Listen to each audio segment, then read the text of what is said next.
예, 안녕하십니까. 반갑습니다. 오늘 강의를 맡은 윤종준입니다. 저는 별명이 산불입니다. 산불을 낸 전과가 있어서 대머리가 됐습니다.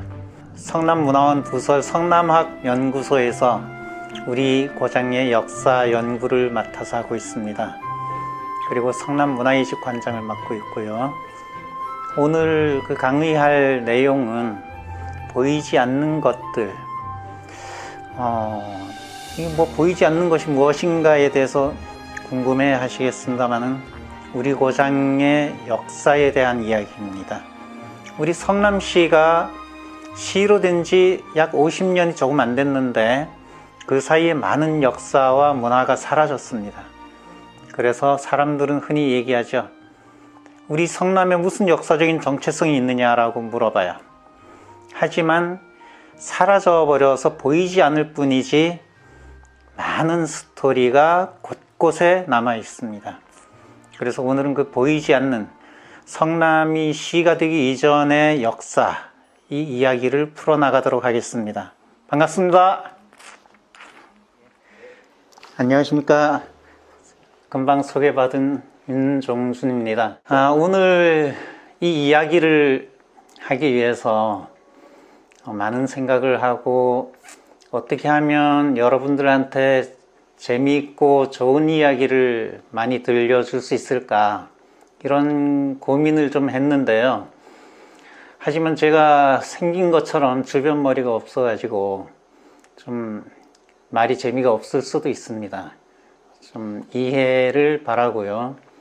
이야기를 시작하겠습니다. 오늘 그 이야기는 보이지 않는 것들에 대하여, 이런 제목으로 되어 있는데요. 무슨 이런 철학적인 표현을 했을까? 사실은 역사 이야기인데 말이죠. 우리 성남의 역사 이야기입니다. 성남 이러면은 과거에 10년 전, 20년 전만 해도 성남에 무슨 역사가 있냐, 무슨 정체성이 있고 무슨 문화가, 오래된 문화가 있느냐, 이런 의문들을 많이 가지고 또 이야기로도 많이 그렇게 질문을 던졌습니다. 그러나 지금 우리는 보이지 않는 속에 우리 성남에 오랜 그런 역사가 있는 것을 지금 이야기하려고 하는 것입니다. 그래서 그 길 위에 피어난 성남 문화, 이런 주제를 가지고 이야기를 풀어나가도록 하겠습니다. 역사는 시간의 흐름에 따라서도 전개가 되지만 공간적인 개념에서 길을 따라서도 전개가 됩니다. 사람들이 가는 곳마다 스토리를 뿌리고 가고 스토리를 흘리고 가고 남기고 가고 그렇습니다. 또는 저는 개인적으로 우리 성남의 역사를 탄천 문명의 역사라고 표현을 하고 있습니다. 물도 역시 옛날에 한강 같은 경우 탄천 마찬가지로 도로와 같은 역할을 했습니다. 그 물줄기를 따라가면서 물고기 잡고 이야기를 남기고 배 타고 가면서 흥겹게 민요도 부르고, 그렇게 해서 정선 아라리가 한강을 따라서 양평 쪽으로, 여주 쪽으로 이렇게 쭉 그 강변 쪽에 정선 아리랑이 서울까지 전승되어 오고 있습니다. 그런 것처럼 스토리가 물 위에서도 남겨지고 도로 위에서도 남겨지고 그렇습니다. 그래서 오늘은 도로를 중심으로 해서 우리 성남의 역사 이야기를 풀어가려고 합니다. 보이지 않는 것들, 이러면은 떠나간 여친 또는 남친, 또는 눈 위에 남긴 발자국도 눈이 녹으면서 보이지 않게 되고요. 내가 지나갔던 그 길이 봄이 되면서 사라져 버리기도 하고요. 또는 영웅호걸들이 남긴 이야기도 있겠고, 겨울 나무에 여름 내내 그 파랗게 그늘을 지워주던 그 이파리들도 보이지 않습니다. 그렇다면 눈으로 보이는 것이 전부 다인가? 그렇지 않다는 것을 여러분들도 잘 아실 겁니다. 눈으로 보이지 않는 그 속에도 뭔가 사연이 있고 스토리가 있고 그렇다는 것을 이해하실 겁니다. 성남에서 보이지 않는 것들은 무엇인가? 이것을 이제 오늘 같이 여러분과 함께 생각해 보고자 하고요. 보이지 않는 것을 보는 방법. 우리가 편견된 방법을 찾는다면 눈으로만 보려고 하면 보이지 않을 수가 있습니다. 그러나 머릿속으로 생각을 하고 또는 후각으로 냄새를 맡고 입으로 말하고 귀로 듣고 그러면서 우리는 보이지 않는 것을 알게 됩니다. 이제 그래서 오늘 이 이야기를 귀를 중심으로 해서 풀어나가겠습니다. 이런 말이 있습니다. 소설가 이병주 소설가 이분이 늘 입에 달고 살던 말인데요. 태양에 바래지면 역사가 되고 달빛에 물들면 신화가 된다라고 하는 이야기입니다.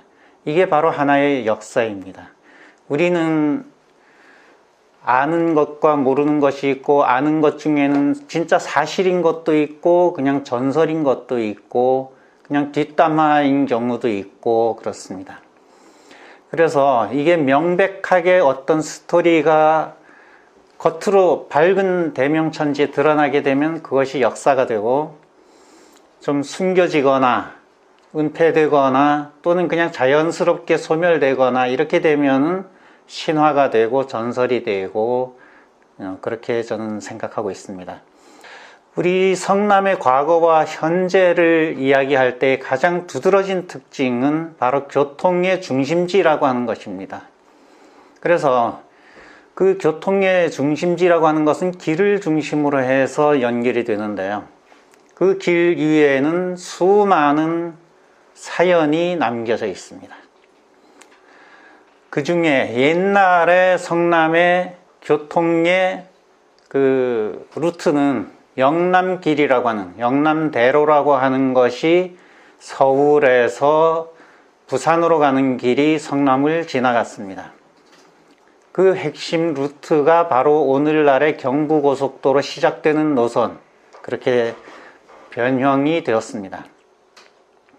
말죽거리를 지나서 달래내 고개를 지나고 판교에서 하룻밤 자고 그 다음에 용인을 거쳐서 용인 양지를 거쳐서 문경세제를 지나 부산까지 갔던 것입니다. 그러다가 조선 말에 와서 1800년대 말에 와서 경부철도가 생기게 돼요. 그 철도가 생기면서 교통의 중심지가 성남에서 수원으로 옮겨갑니다. 그러면서 경기도청이 서울 서대문 밖에 원래 있던 그 도청이 수원으로 이사를 오게 되죠. 그래서 경기도의 중심이 수원이 된 것 같이 이렇게 됐는데 사실은 교통의 중심지, 원래 중심지는 성남이었고 그 기능을 회복한 것이 1970년 7월 7일 날 개통된 경부고속도로입니다. 경부고속도로가 생기면서 자동차가 일일 생활권으로 부산까지 갔다 올 수 있게 되면서 바로 성남이 교통의 중심지 기능을 다시 회복을 했고 그 이후에 영동고속도로와 또 가까운 곳에 중부고속도로, 서울외곽도로로 해서요. 지금은 경기 제1순환 고속국도로 이렇게 이름이 바뀌고 바뀐 지가 얼마 안 됐습니다만은 조금 전까지 얼마 전까지는 서울 외곽순환도로라고 불렀죠. 그 도로를 통해서 중부고속도로로 연결이 되고 지금은 광주 원주고속도로 그 다음에 안양을 거쳐서 인천까지 또 춘천까지도 연결되는 그런 가장 전국에서 교통이 편리한 곳이 바로 성남이 되었습니다. 어느 지역, 일산 같은 이런 지역을 가도 성남처럼 교통이 편리하지 않습니다. 이제 그렇게 성남은 교통의 중심지가 되었고 그러면서 새롭게 문화적으로도 발전하고 또 전국에서 부러워하는 살고 싶어하는 도시로 변화를 해가고 있습니다. 오늘 이야기는 옛 지도에 표시된 영남길, 이것을 한번 보도록 하고요. 그 다음에 영남길에 남겨진 역사와 그 중간중간에 남겨진 이야기들을 들려드리도록 하겠습니다. 먼저 옛 지도에 표시된 영남길을 한번 볼까요? 지금 이 목록은 길 위에 남겨진 여러가지 스토리의 제목들인데요. 이 강좌가 끝난 다음에 이 스토리들을 구체적으로 좀 더 궁금해 하시는 분들은 여기 진행하는 팀에서 이메일로든 또는 홈페이지든 이런 데에다 게시를 하거나 전송해 드릴 겁니다. 옛 지도에 표시된 영남길, 왼쪽 위에 마패가 보이는데요. 이 마패야말로 오늘날의 공인인증서라고 할까요? 아니면 기차표, 이런, 또는 교통카드, 교통카드라고 하는 게 가장 정확한 표현이 되겠네요. 여기에 그려진 말의 마리수에 따라서 내가 이용할 수 있는 그 말의 마리수가 결정이 됩니다. 그래서 좀 급한 경우나 중요한 인물을 띄고 가는 경우는 말이 여러 마리 그려져 있게 되고, 좀 급하지 않은 경우는 이제 마리수가 적게 표시가 되죠. 대동여지도, 김정호 선생이 만든 대동여지도에 표시된 영남길을 보면요, 왼쪽 귀퉁이 위에가 한양성이고요, 쭉 이 빨간 선으로 쭉 내려오는 곳이 이게 영남길 길의 표시입니다. 여기에 이제 양재가 표시가 되어 있고요, 여기 신원이라고 표시가 되어 있죠.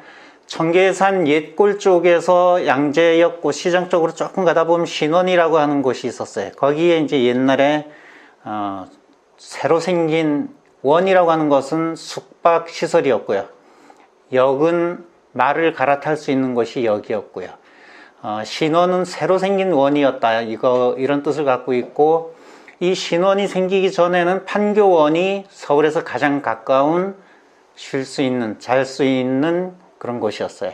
신원이 있고, 그 다음에 여기 천림산이라고 표시가 되어 있는데요, 빨간 불꽃이 표시가 되어 있는데, 이게 조선시대 때 교통통신 중에서 통신수단으로서 부산에서 올라오는 외부의 동태를 살펴서 올라오는 신호를 용인에서 받아서 서울 남산의 종점으로 전달해 주던 봉수대였습니다. 이게 작년에 복원이 완료가 됐습니다. 이 천림산 봉수 옆이 바로 달래내 고개가 되겠고, 여기에 표시된 곳이 낙생, 지금 현재 판교 지역을 옛날에는 낙생이라고 불렀습니다. 그리고 바로 옆에 판교라고 되어 있죠. 그래서 서울에서 지방으로 내려가는 사람들은 전부 다 이 판교를 거의 대부분이 거쳐갔습니다. 판교는 바로 운중천에서 내려오는 그 냇물을 건너는 다리를 널빤지로 만들었다. 그래서 판교라고 한자로 표기를 하게 된 것입니다. 이거는 1872년에 만든 지방도인데요, 여기에도 마찬가지로 천림산 봉수가 표시가 되어 있고요, 여기에 뭐라고 되어 있냐면 용인에서 신호를 받아서 서울 목멱산 남산입니다. 서울 남산에 중앙 봉수 신호 받는 곳이 있었습니다. 그리로 연결을 해준다라고 하는 표시가 되어 있습니다. 여기 이제 탄천이고요. 이건 해동지도라고 하는 지도에 표시가 되어 있는데, 한강에서부터 양재역과 신원주막, 그리고 도성산은 지금 도로공사, 한국도로공사가 있던 곳, 그 부근을 도성산이라고 불렀는데요, 한국도로공사가 성남에 있을 당시에는 도성산이라고 하는 그 도로의 표시를, 지명 표시를 바위 위에다 새겨가지고 한국도로공사 마당가에 세워놨었는데, 그게 이사를 가면서 그것도 같이 없어진 것 같습니다. 여기 빨간 글씨로 표시된 부분, 여기가 판교 주막이 되겠습니다.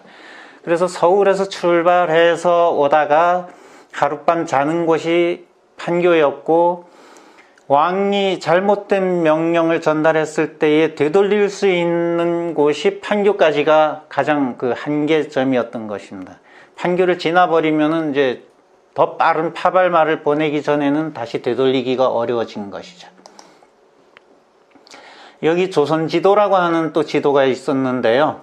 여기에 보면은 여기 왼쪽 귀퉁이 위에 여기 압구대라고 돼 있는데 여기 오늘날의 압구정이라고 부르는 것입니다. 한명회가 지어가지고 한명회 본인은 권력에 관심이 많다 보니까 대궐에 주로 머무르면서 이 압구정을 거의 사용을 별로 못했습니다.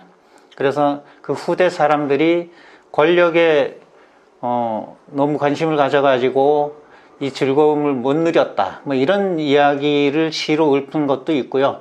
지금 여기가 이제 양재가 되겠고요. 그 다음에 여기가 언주면이 옛날에 지금 양재역 일대 그 한강까지가 언주면이라고 불렀습니다. 이게 이제 일제시대 때까지도 언주면이었죠. 제가 엽서를 한 장 수집을 하다가 갖고 있는 것 중에 있는데 음식점인데 음식점 앞에 어떤 할아버지가 그 가게 주인인 것 같아요. 담뱃대를 물고 앉아 있는 모습이 일제시대 때에 발행이 됐습니다.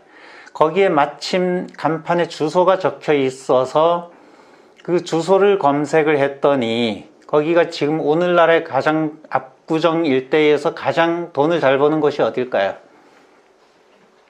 현대백화점. 맞습니다. 현대백화점입니다.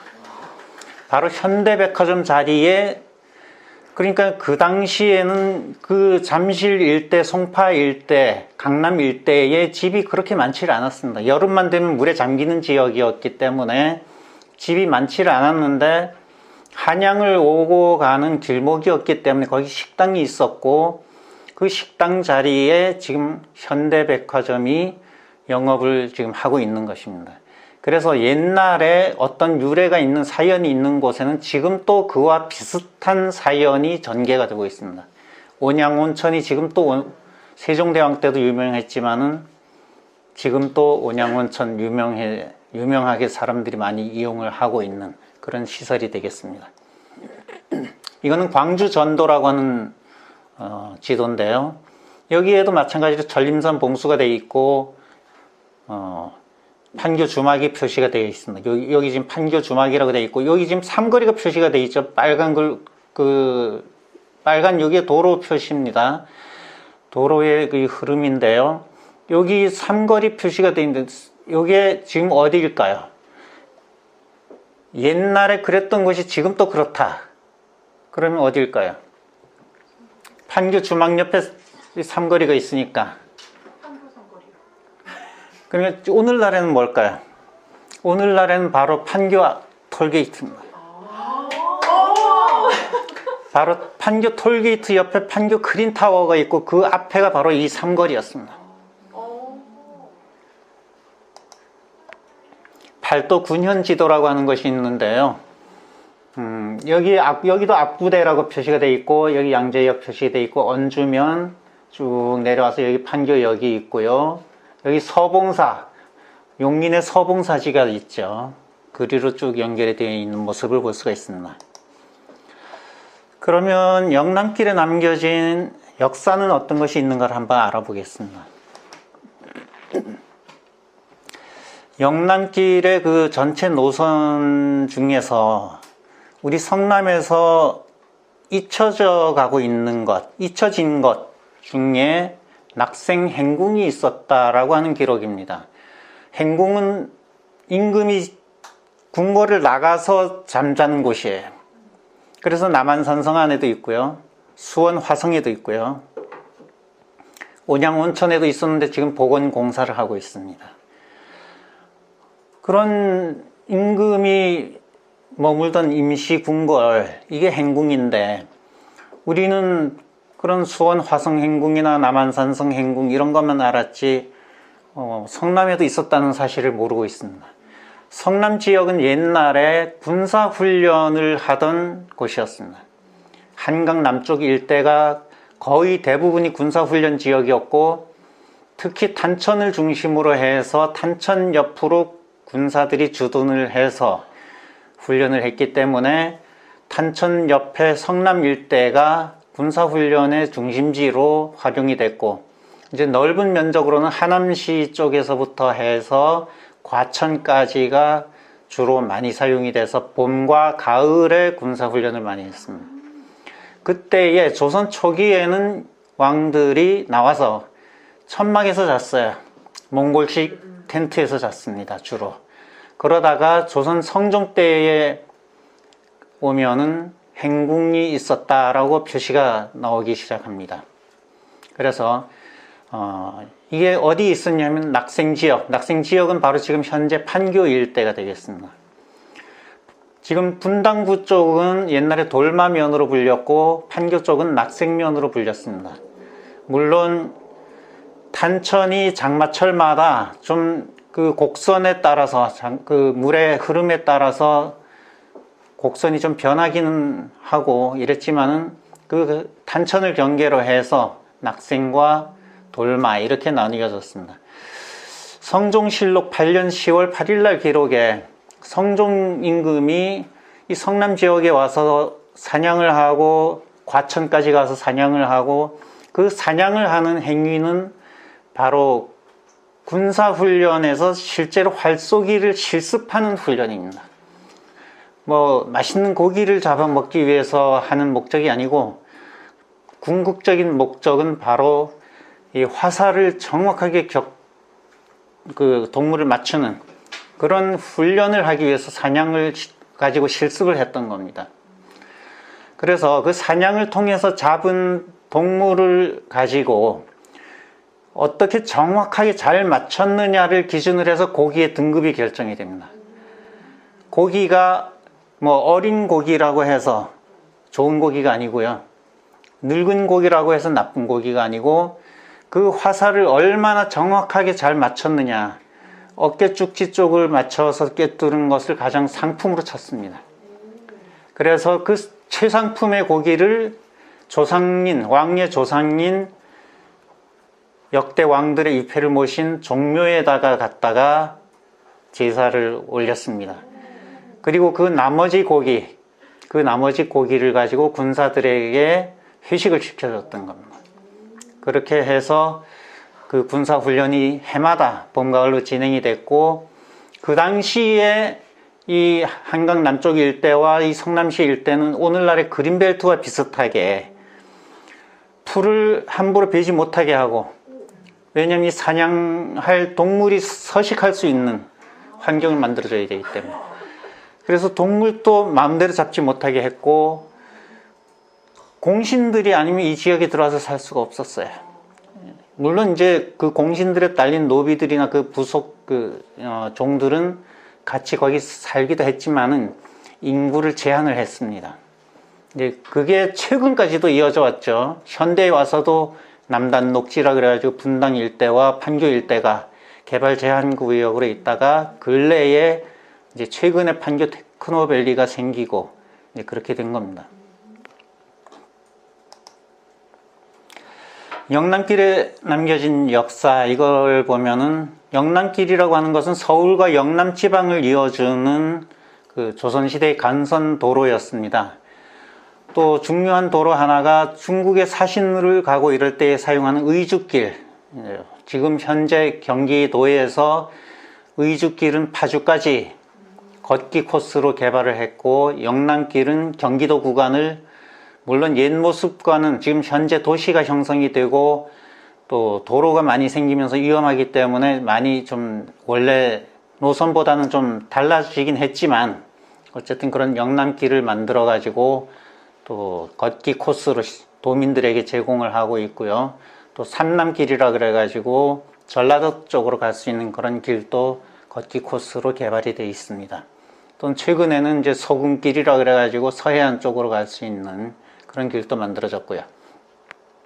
어쨌든 영남길의 노선은 서울 한양성을 출발해서 양재역을 지나고 달래내 고개를 지나고 삼거리는 바로 지금 조금 전에 말씀드렸던 판교 톨게이트 옆입니다.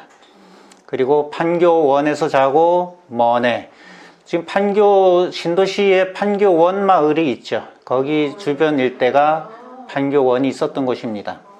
그리고 먼해, 풍덕천, 그 다음에 용인 구성, 용인을 거쳐서 양지를 거쳐서 부산까지 갔던 겁니다. 영남길의 그 성남시 구간에, 서울에서부터 그 성남시 구간에 지금 현재 모습이 바로 경부고속도로가 되겠습니다. 영남길을 직선화하고 확장시킨 것이 경부고속도로고요. 우리나라 고속도로 중에서 가장 넓은 차선을 가지고 있고 옛날에도 그런 기능을 갖고 있었습니다. 영남길을 이용했던 사람들은 조선시대 때에 동남아시아에서 올라오는 사신들이 이용을 했고요. 일본의 사신들도 이용을 했고요. 또 세조 임금의 부인인 정희왕후 윤씨가 온양 온천에 갔다가 온천에서 돌아가십니다. 그래서 그 시신이 서울로 다시 장례를 치르기 위해서 올라올 때에도 판교를 이용을 했습니다. 그리고 임금이 군사훈련 때에 이 성남 일대에서 탄천 주변에서 훈련을 하면서 낙생 들판에서 잤다거나, 들판에서 그냥 잘 리는 없겠죠.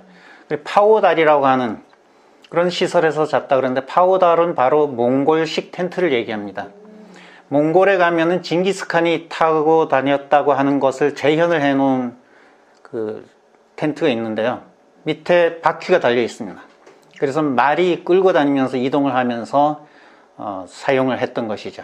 몽골 사람들은 그렇게 이용을 했습니다. 이제 그런 시설에서 처음에는 자다가 나중에는 행궁을 지어서 이제 잠을 자게 됐던 것이죠. 세종대왕은 하대원에 있었던 대야원이라고 하는 곳에서 2번이나 자고 갑니다. 이제 그런 기록까지도 있고 그렇습니다. 조선 전기에는 연산군까지도 이 청계산 일대에 와서 그 군사훈련을 하고 그랬던 기록이 보입니다. 임진왜란 이후부터는 훈련이 사라집니다. 이게 이제 임진왜란과 병자호란이 터지는 그런 그 전쟁의 시련을 겪는 원인이 되었습니다. 또 임진왜란 때에 선조대왕의 두 왕자 임해군하고 순화군이 갓도기요마사한테 포로가 돼요. 함경도에 피난 갔다가. 그래서 부산까지 끌려 내려가요.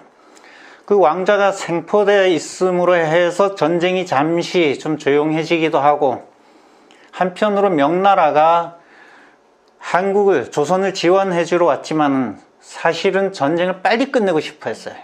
그래서 조선의 의지하고 상관없이 일본과 협상을 통해서 빨리 전쟁을 끝내려고 하는 그런 시도를 했습니다. 그러다가 풀려나게 되었는데 서울로 올라오면서 판교원을 이용을 하게 됩니다. 그런데 판교원을 그때 무렵에는 아마 용인 쪽을 거쳐서 왔으니까, 근데 용인에서부터 뭔가 좀 문제가 터진 것 같아요. 전쟁 중이라서 이 역과 원을 관리를 제대로 못했던 것 같습니다. 명나라 장군이 이 왕자 둘을 모시고 오면서 좀 어깨에 힘 좀 주고, 내가 뭐 이런 왕자를 이렇게 해서 다시 이렇게 서울로 올라올 수 있게 뭐 이렇게 좀 으스대면서 오던 중인데, 중간에 용인에서 좀 뭐 이렇게 환영도 해주고 막 이럴 줄 알았는데 그렇지 않았던 것 같아요. 막 서운해가지고 막 이랬는데, 오성과 한음 선생이 이제 그걸 달래주고, 양고기, 소고기 뭐 이런 것을 가지고 싸가지고 가서 한강가에 마중을 나가가지고 이제 달래주고, 그래가지고 그 명나라 장군이 좀 기분이 풀려서 이제 돌아왔다는 기록이 보입니다. 옛날 사람들이나 지금 사람들이나 좀 내가 공을 세우면 좀 으스대고 어깨에 힘주고 싶어 하는 마음은 똑같은 것 같습니다. 외란 후에는 이제 평화사절단이 일본으로 파견이 되는데 12차례에 걸쳐서 통신사라고 하는 것이 파견이 됩니다. 그 통신사가 파견이 될 때에도 역시 판교역과 판교원이 중심 역할을 했고요. 그 12번 중에 마지막 통신사가 갔을 때의 기록물이 상세하게 지금 현재까지 전해져 오고 있습니다. 물론 그 앞에 기록들도 있습니다만은 인원이, 그 사신 행차단이 워낙 많은 인원이 갔기 때문에 아주 작게 갈 때는 한 300여 명이 가지만은 많이 갈 때는 몇천 명이 갈 때도 있었습니다. 거기에 심지어 그 사신 행차 하는 데에 짐을 싣고 가는, 짐을 이고 가는 또는 짐을 지게에 지고 가는 인력들이 이렇게 따라갔는데요. 마지막 통신사로 갔던 1811년의 통신사 행렬에는 512명이 간 걸로 제가 인원 파악을 해봤습니다. 제가 앉아 일어서 이렇게 해서 시켜서 한 건 아니고요. 문헌 기록을 통해서 정사, 부사, 서장관 뭐 이런 역할 분담이 그 문서에 상세하게 되어 있습니다. 그래서 그 인원을 파악해 보니까 대략 512명인 걸로 파악이 됐고, 그 판교에서 그 많은 인원을 동시에 다 접대를 하고 이러기에는 어렵기 때문에 이제 좀 벼슬이 낮은 사람들은 과천 쪽을 지나서 가기도 하고 이제 좀 분산을 시켜서 갔는데, 그 중에 가장 중요한 인물은 판교를 이용했습니다. 갈 때 올 때 그렇게 이제 이용을 했고, 그 사신 행차단이 필요한 물자를 판교에서 그 조달하도록, 물론 판교에서만 다 조달을 한 것은 아니지만 판교에서 행정사무를 다 봤어요.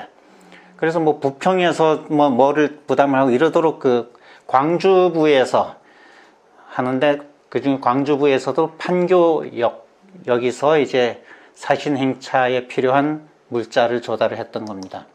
그 기록이 바로 이렇게 지금 남아 있는데요.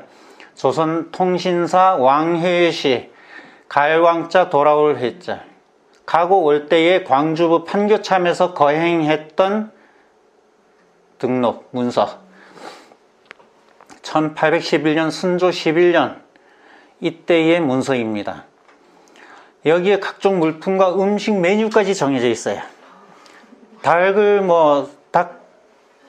그때 당시 튀김보다는 주로 삶은 거, 닭 백수 또는 닭죽, 전복죽, 심지어 전복죽도 메뉴에 있습니다. 그런 전복죽, 또 물품 중에는 뭐 이렇게 폼나게 붓글씨 쓰는 그런 붓과 벼루, 책상, 정사의 방에는 책상과 벼루, 또 뭐 이런 물품들, 병품까지, 심지어는 소변 보고 응가까지 할 수 있는 요강까지 이렇게 구체적으로 명시가 되어 있습니다. 아주 세부적으로 물품이 되어 있습니다. 그래서 앞으로 우리 성남시가 지금 부산이나 이런 데서는 그 통신사 축제도 하고 그럽니다. 지금 우리 성남에서 사라지고 눈에 보이지 않는 것들 중에서 이 통신사 사신 행차, 수도권에서 가장 볼만한 볼거리가 될 겁니다. 수원에서 하는 정조대왕 행차, 물론 거기는 더 많은 인원이 이렇게 행사에 나오고 이러지만은 어쨌든 이 사신 행차 행렬도 하나의 문화 행사로서 재현할 만한 그런 가치를 갖고 있습니다. 영남길 코스를 보여주는 문헌 기록은 수없이 많은데요. 그냥 몇 개만, 두 개만 뽑아봤습니다. 김도수라고 하는 사람이 남쪽으로 이렇게 유람하면서 기록한 그런 남유기라고 하는 기록에 보면은 서울로 되돌아오는 길을 표시를 했는데, 용인에서 30리를 와서 판교에서 아침밥을 먹었던 거예요. 판교에서 자고 아침밥을 먹었다는 거예요. 그리고 30리를 가서 한강을 건너고, 그 다음에 이제 판교에서 아침을 먹고 출발을 해서 숭례문에 도착하니까 이제 별이 뜨기 시작한 거예요. 아마 여름은 아니었던 것 같아요. 여름이었으면 좀 해가 길어서 여기서 판교에서 걸어가면 금방 가죠. 한 6, 7시간이면 갈 거예요. 일제시대 때에 판교에서 누군가가 5살짜리 어린이가 엄마가 동대문에 시장 보러 가면서 장봐 가지고 올게 이랬는데, 이 어린이가 엄마 찾으러 서울까지 갔어요. 그게 일제시대 때 신문에 나와 있습니다. 그래서 저녁 때 어린 아이가 막 울면서 돌아다니니까 사람들이 파출소에다 넘겼어요. 너 어디 사냐 이랬더니 판교 산다고. 그래가지고 이 부모들한테 인계가 된 그런 기록이 있습니다. 그러니까 어린이도 거기까지 갈 수 있으니까, 동대문까지 갈 수 있으니까 어른 걸음으로는 아마 천천히 간 것 같아요. 그러니까 저녁에 이제 별이 뜰 때쯤에 숭례문으로 들어갔다고 하는 겁니다. 그 다음에 강홍중이라고 하는 사람은 동사록이라고 하는 기록을 남겼는데, 이게 바로 일본의 사신으로 갔던 기록입니다. 그 일기입니다. 8월 20일 날 대궐에서 떠나서, 보통 일본에 갔다 오는 데에 6개월에서 7개월 막 이렇게 걸렸어요. 평균적으로. 내려가는데 올라오는데 막 이렇게. 대궐을 떠나서 사인소는 뭐 말하자면 심부름하는 곳이에요. 한강을 건너고 양재참, 판교촌, 그 다음에 용인 이렇게 돼 있는데요. 양재, 여기는 바로 말죽거리라고 불리는 곳이죠. 오늘날에도 말죽거리라고 불립니다. 좀 이따가 양재 이야기는 다시 하겠습니다. 판교에 관련된 문학 작품도 수없이 많은 작품이 남아 있고요.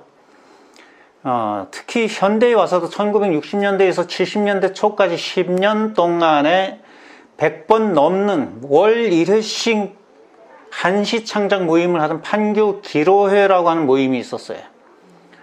한시집을 3권을 냈습니다. 그 중에 한 권은 인쇄가 됐고요. 두 번째 권은 인쇄를 하다가 말았는지 인쇄까지 됐는데 책 원본을 발견을 못했는지는 모르겠는데 인쇄를 시작했던 흔적은 지금 원고가 나와 있습니다. 그 다음 셋째 권은 아예 인쇄를 시작을 못했던 것 같고요. 그 한시들이 10년 넘는 동안에 2000수가 넘는 시가 창작이 됐습니다. 그 중에는 의병장을 했던 분의 그 시도 실려 있고 그렇습니다. 그 중에 이제 새벽에 판교촌에 가다, 선곡 이달이라고 하는 사람은 조선 중기에 아주 유명한 시인이었죠. 우리가 잘 아는 허난설원의 그 스승이기도 했습니다. 그 허난설원의 시에 영향을 미쳤던 그런 선곡 이달이라고 하는 분이 지은 시인데, 서쪽길 수관에선 새벽달이 우는데 고갯마루 다른지고 안개는 평평하네. 초가지붕 객점에선 사람 소리 가끔 나고 널다리를 오르는 말굽소리 연이었네. 바로 널빤지를 말리가 막 지나가니까 말소리가, 그 발자국 소리가 특히 밤이 되면 소리는 더 멀리까지 가고 더 잘 들리죠. 그래서 그런 풍경을 묘사를 한 시가 있습니다. 가정 이곡이라고 하는 분은 청풍정기라고 하는 것을 남겼는데, 청풍정은 바로 지금의 하남시가 옛날에 그 고려시대와 조선시대 인조임금 때까지 하남시 고골 일대가 광주의 중심시가 지었어요. 그래서 거기에 광주 향교가 지금 또 하남시에 있습니다. 하남시가 1989년도에 시가 되면서 광주에서 떨어져 나갔는데요. 그 이전까지는 광주였습니다. 광주의 중심지였습니다. 인조임금 때까지는. 이 가정 이곡이라고 하는 분은 바로 한산이 씨의 조상입니다. 그리고 낙생역에서 머물렀다. 1349년 충정왕 1년에 고향으로 가던 길에 한산이 씨, 지금의 한산은 어디냐면은 한산 소곡주, 한산 세모시, 충남 서천입니다. 거기가 본관인 고향이고, 거기 고향으로 가던 길에 광주 목사가 편지를 보내서 초대를 하면서 내가 정자를 하나 지었으니까 여기에다가 그 사연을 좀 써주세요 라고 부탁을 했는데, 내가 지금 내려가는 길이 바쁘니까 올라올 때 써줄게. 그러고 약속을 했는데 올라오다 보니까 이 광주 목사 백화보라고 하는 사람은 이미 임기가 차서 서울로 불려서 가고 다른 목사가 와 있었던 거예요. 그래서 그 다른 목사를 찾아가 가지고 거기서 이제 그 여름이니까, 무더운 여름이니까 이제 옷깃을 풀어 헤쳤더니 정신이 상쾌해지고 모발이 쭉 뼈태지는 것이 마치 매미가 썩은 도랑 속에서 껍질을 벗고 티끌 바깥으로 나오는 그런 느낌을 받았대요. 그만큼 시원했대요. 정자 이름을 맑을 청자에다 바람풍자. 그래서 청풍정이라고 짓고 이제 그 사연을 적은 청풍정기라고 하는 그리고 여기에 이제 낙생역이 벌써 이때부터 이미 있었던 것을 알 수가 있습니다. 이게 청풍전기의 그 시작되는 부분이에요. 이 한산이 씨들이 지금 많이 살고 있는 곳이 순회동 중앙공원 그 주변이었어요. 거기에 약 70여 가구가 살았었습니다.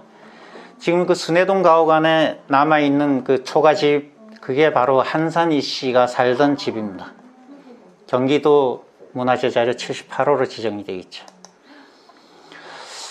여기 이종학이라고 하는 사람이 남긴 그 인재유고, 인재는 바로 그 이종학의 호인데,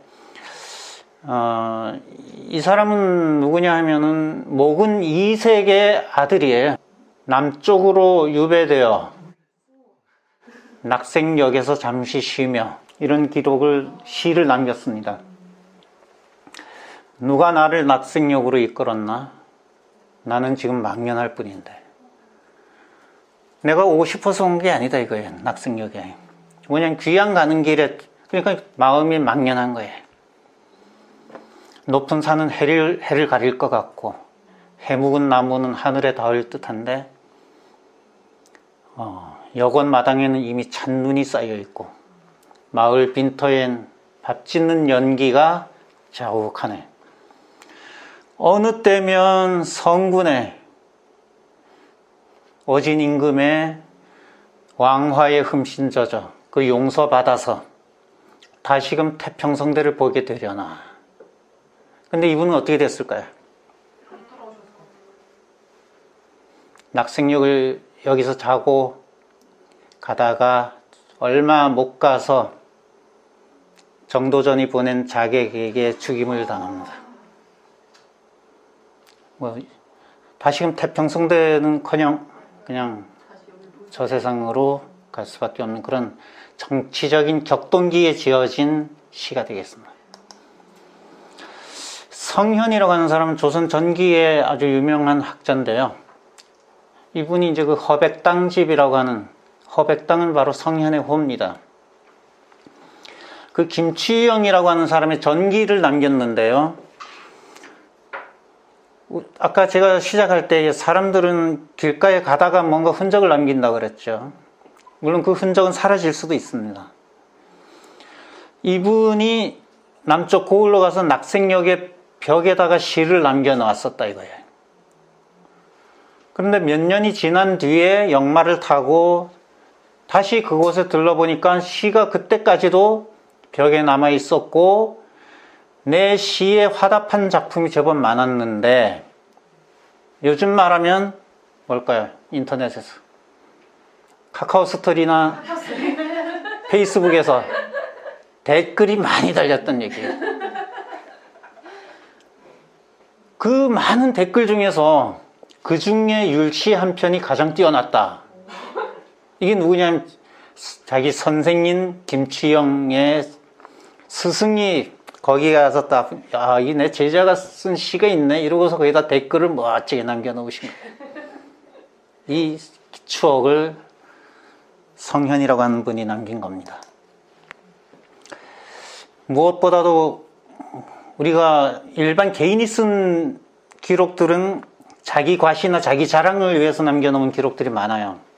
자기 잘못한 것도 미화시키기도 하고요. 뭐 그러는데 물론 조선왕조실록이라 그래서 그렇지 않으리라는 보장은 없지만 그래도 조선왕조실록은 비밀 보장이 좀 됐어요.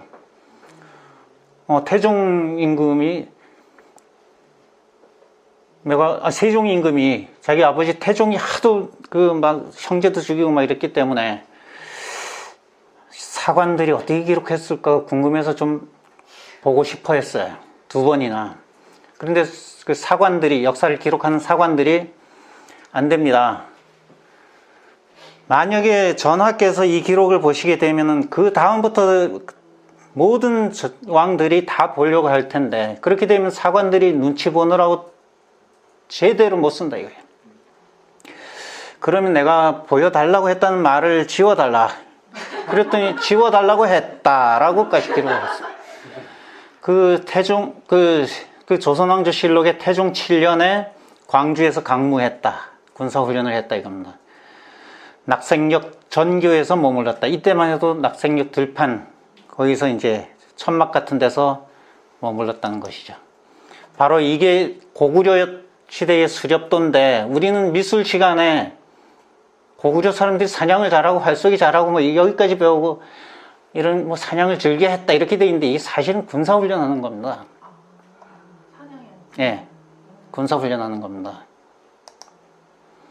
여기 이제 판교 쪽에 판교원이 있던, 여기 지금 느티나무가 있는데, 이 느티나무는 한림 프레벌 아파트 쪽으로 옮겨갔어요.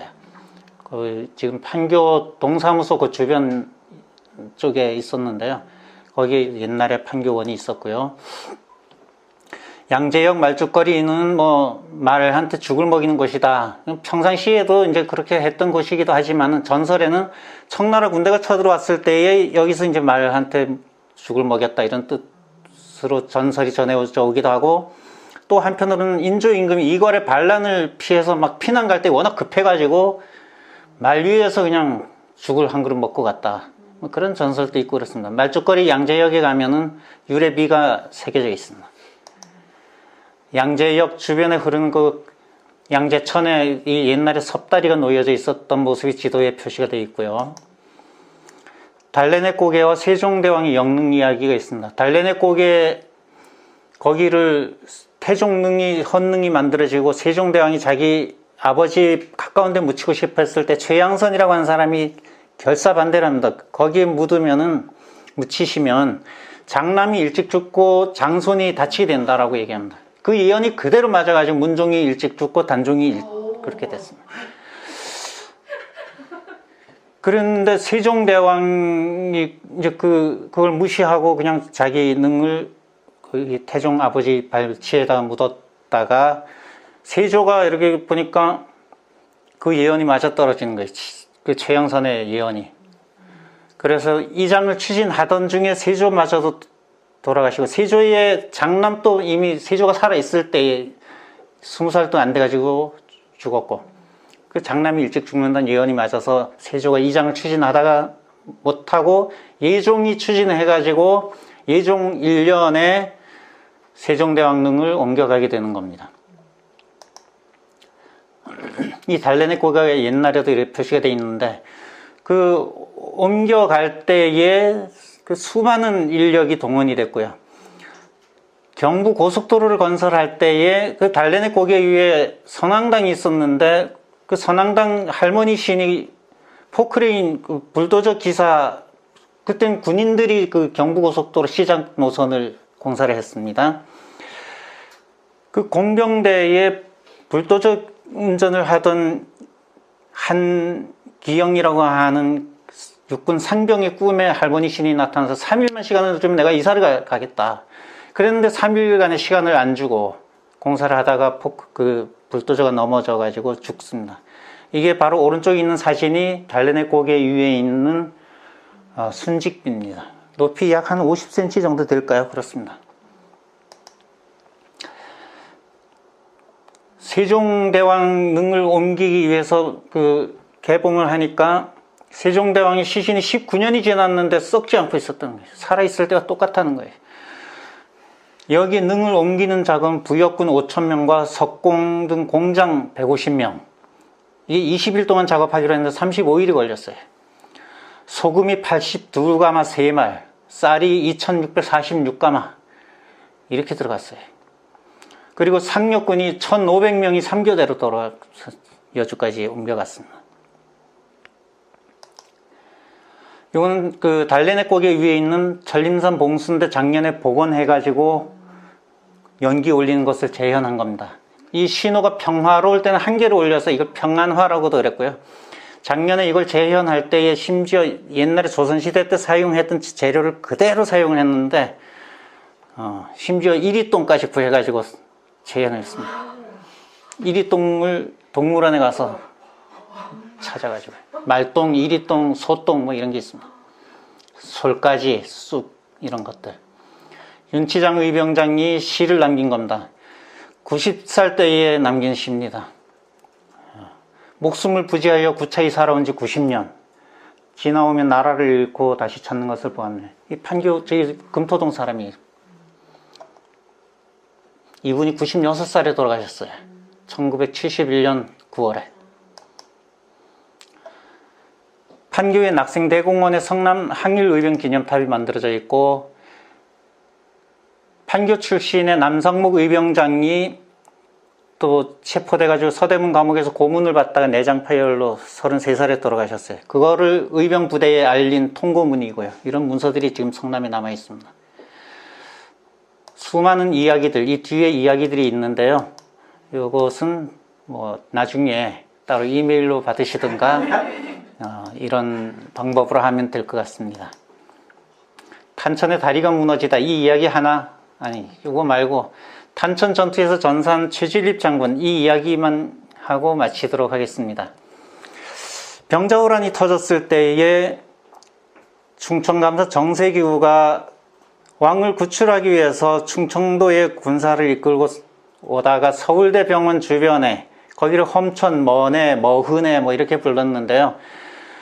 용인 쪽에서 내려오는 물과 고기리에서 내려오는 물이 만난 그 주변 일대에서 전투가 벌어졌습니다. 그런데 이 공주 영장인 최진립 장군은 69살이었어요. 그 당시에 69살이면 지금 오늘날에 90 넘은 할아버지예요. 이분이 충청감사 정세규가